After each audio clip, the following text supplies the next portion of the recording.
Hi everyone, in this video, I will explain to you how to create a PDF flipbook with Designer. So first, access Designer. Log into your account, but if you don't have one, simply create a new account. After creating a new account, start a new project.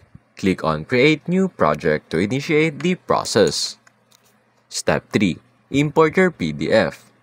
Select the PDF to Flipbook option and upload your existing PDF document. Designer will convert this into a flipbook format. Step 4. Customize your flipbook.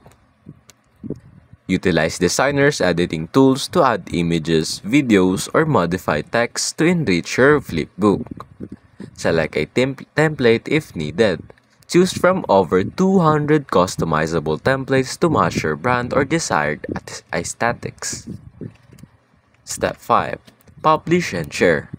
Once satisfied with the design, click on Open PDF in Flipbook to create an interactive flipbook link. Share the link.